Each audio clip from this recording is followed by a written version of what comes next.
মাছটার জন্য ড্যামেজ করে দিচ্ছে না মাছটা হলে দুগুণ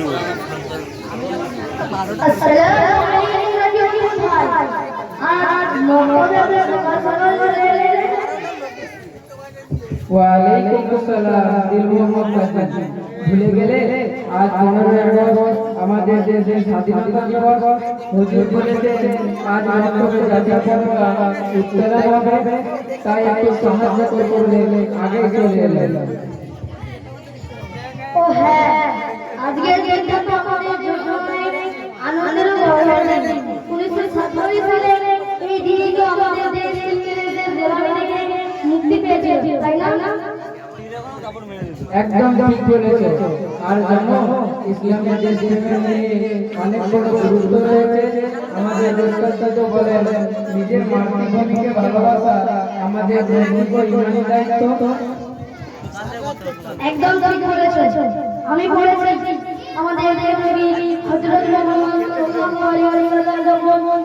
মক্কা থেকে হিজরতের জন্য মদিনায় গিয়েছিলেন তখন তিনি বারবার মক্কার দিকে ফিরে তাকাচ্ছিলেন তিনি বলছিলেন যে আমি মক্কা কত ভালোবাসি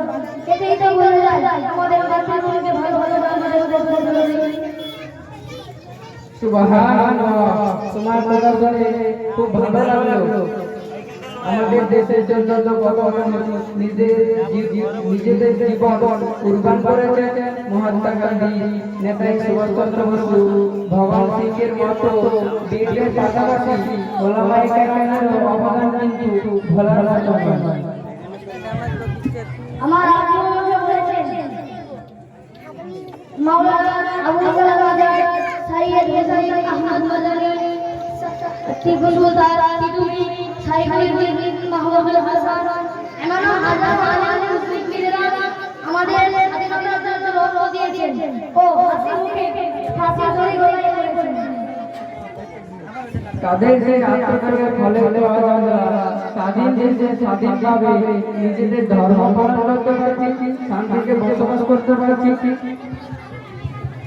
আচ্ছা ভাই আমরা স্বাধীন দেশে নাগরিক হিসেবে এবং মক্তবের ছাত্র হিসেবে আমাদের দায়িত্ব কি আমাদের প্রথম দায়িত্ব হলো মক্তব স্কুলের পড়াশোনা ভালোভাবে করা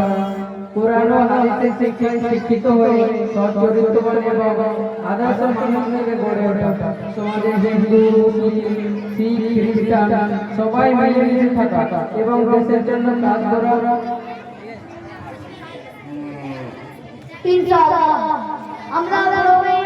এমন কাজ করব যাতে আমাদের দেশ আমাদের সমাজ এবং আমাদের ধর্মের নাম উজ্জ্বল আমরা কোনদিন দেশের ক্ষতি হতে দেব না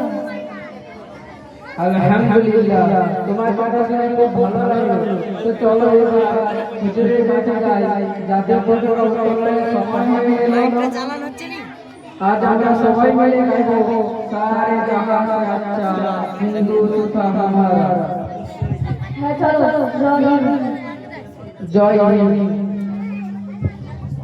মাশাআল্লাহ খুব সুন্দরভাবে